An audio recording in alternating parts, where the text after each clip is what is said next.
So this piece, as the title suggests, is a reflection on three paintings by the amazing artist from Northern Ireland, William Scott.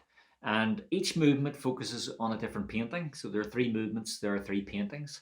And the paintings are from his abstract period. They're very simple and they're in very muted colours.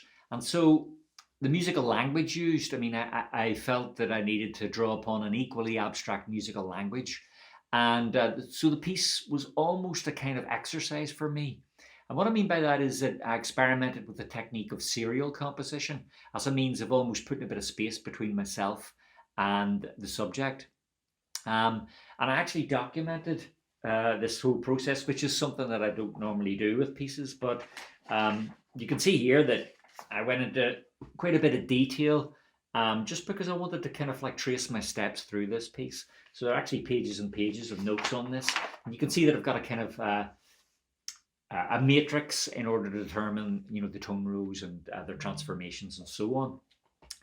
But I suppose what's important about this piece, from my perspective as a composer, is what happened after that process of having developed a skeleton using this serial technique. That's the point where I kind of like ruined all the logic behind the piece and kind of opened the bonnet and got in underneath and started tinkering around with things. Spoiled it from a modernist perspective, if you like.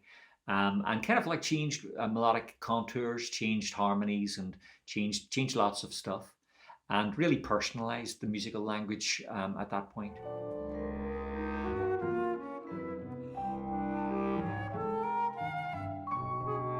Well, there's three movements in the piece, as I mentioned earlier, and each movement focuses on a separate pair of instruments. So, for example, the first movement features the alto flute along with the bass clarinet.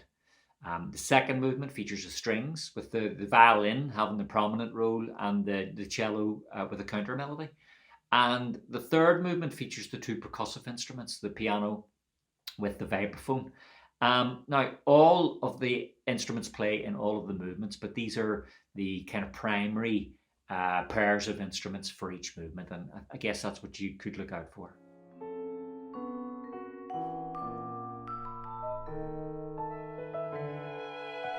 I have a premiere of a new guitar duo in Normandy in France in the middle of next month.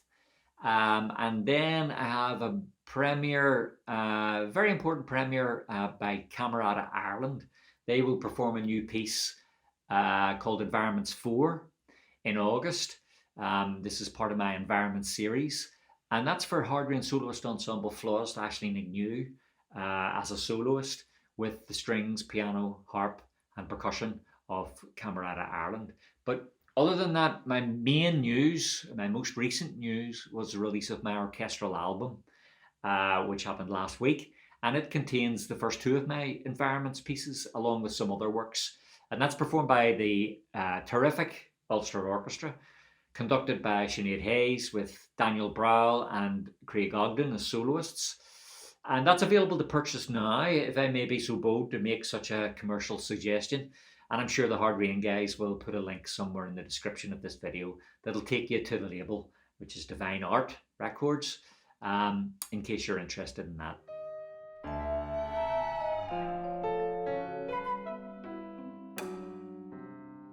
Finally, I'd just like to say a very sincere thanks to all the players in Rain SoloistEnsemble.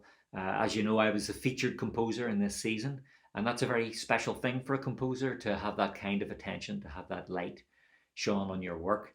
I've enjoyed every minute of it, so thank you very much.